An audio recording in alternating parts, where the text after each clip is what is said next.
Hey everybody, Chris here. Well, in a video last week I made about Dogecoin's creators, Jackson Palmer and Billy Markus, I said that they both hate crypto. And I still think that's pretty much true.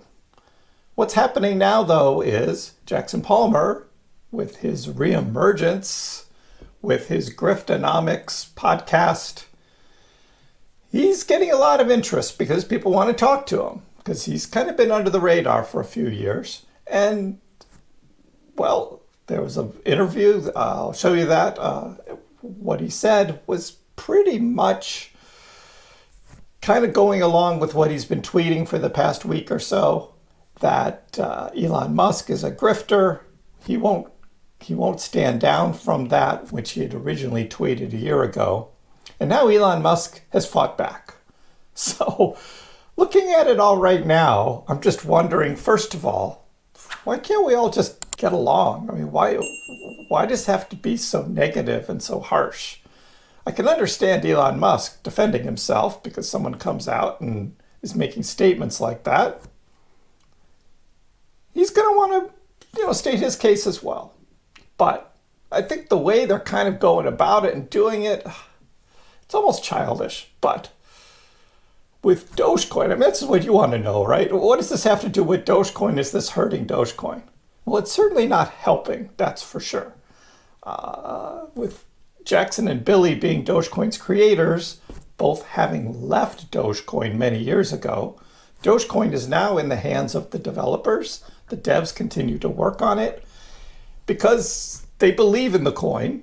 And many of us have bought into the coin because we believe in the coin too. Elon Musk certainly believes in it and supports it. Whether it gets to that level of Elon being a grifter and just pretending like, that all of these ideas that he has about Tesla and things are just, that he doesn't really know enough to see them through, that's just Jackson Palmer just being salty again. He doesn't have a lot of research behind what he's saying, certainly. He's just coming out and just saying it. I don't know. I just kind of think that there can be a much more positive discussion about cryptocurrency and Dogecoin in order to move forward. I mean, Billy Markus certainly gets it. I remember last year when Dogecoin was getting shorted, and Billy Markus reached out to Barry Silbert and said, hey, Barry, you realize that the people who invested in Dogecoin, they're just regular people. And we're the ones that are getting hurt, these regular people. It's not like the big institutions are all buying into Dogecoin. Dogecoin getting shorted is going to hurt those. And no, it's going to hurt us. And Billy at least supported the holders of Dogecoin, you and me. But Jackson could care less. And the way I feel about it, Jackson, just, you can go do your Griftonomics thing, but just don't throw stones at people. Because you need to realize that there are a lot of people that do believe in cryptocurrency, and that you're just going on saying crypto's a scam, but there actually are real use cases for cryptocurrency. And if you just would get that out of your head, your thought of all crypto is a scam. And yeah, there's a lot of people that take advantage of the situation because there's money involved. And I get that. But there's also a lot of good being done with it. And maybe if you can concentrate on that, things can be a lot better.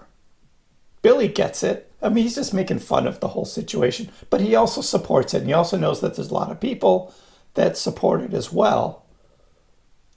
And that a lot of us are just having fun with it too. So yes, there's that whole negative side of cryptocurrency. There are scammers and there are those that are just trying to take advantage of situations.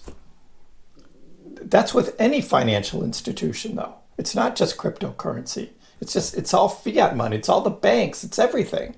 So if Jackson wants to make a whole grifters thing, I mean, why don't you just start at the top, right? And instead of just these little things about metaverse and Web3, because it's a huge, much bigger thing than that. So Jackson, you can go do that and just stay away from Dogecoin then, because we believe in it and we're having fun with it and you're just being salty. So let's take a look at the news articles and a little bit about what's going on. So here's the article of the conversation with Jackson Palmer on Crikey, which is this Australian news outlet. And I'm not going to link to it. You can just search it yourself if you want to read the interview itself. But yeah, he goes on and he's asking about Jackson's reemergence and what's going on with griftonomics and Elon Musk. He gets into that, but you can go ahead and you can read this. Just do a search in Google and you can find it, and that's all here. But what's happening, of course, since this is all being played out on Twitter, is you get Business Insider. Elon Musk hits back at Dogecoin creator over his claim the billionaire struggled with coding.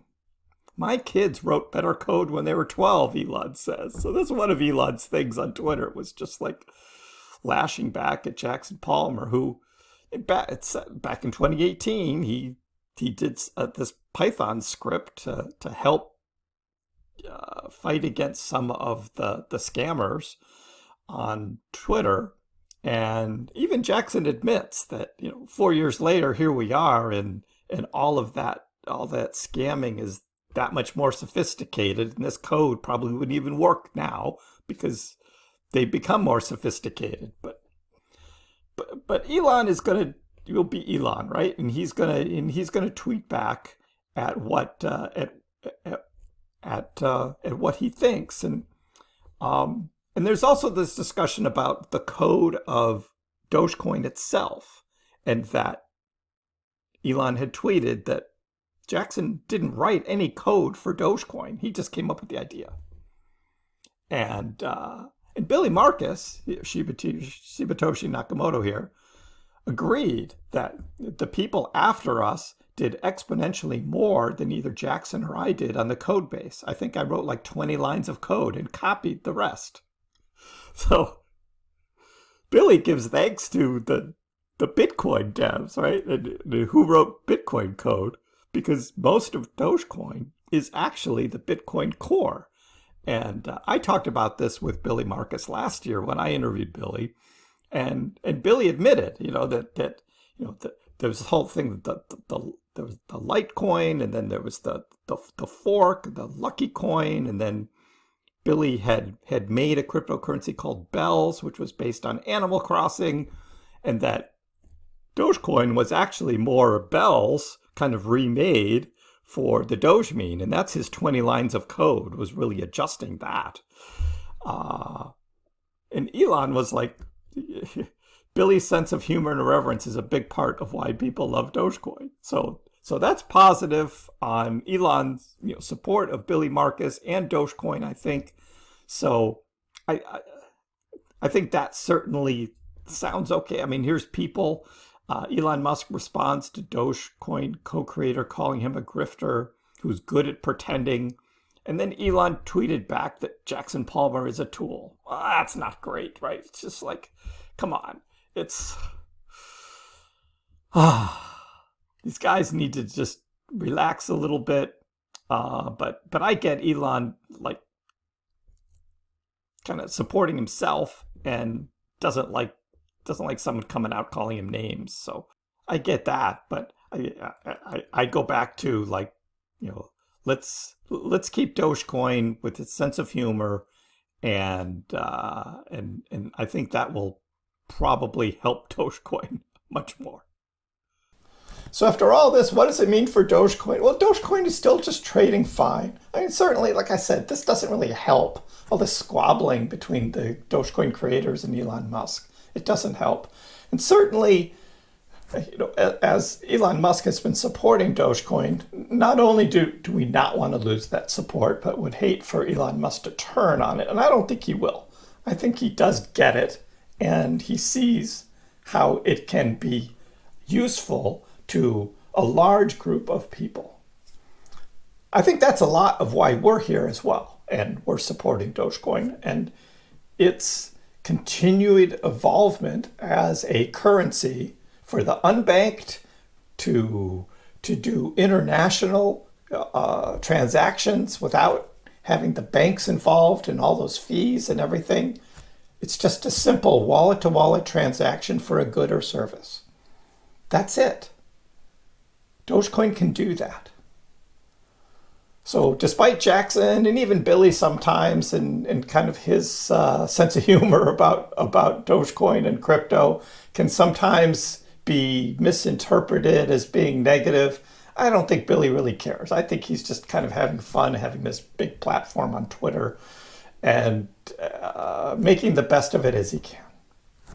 That's my take on it. Let me know in the comments below what you think about Jackson, Billy, Elon, and the squabble and what this could mean for Dogecoin going forward. Give the video a like, and if you haven't already, please subscribe to my channel. I appreciate the support. We'll see you next time.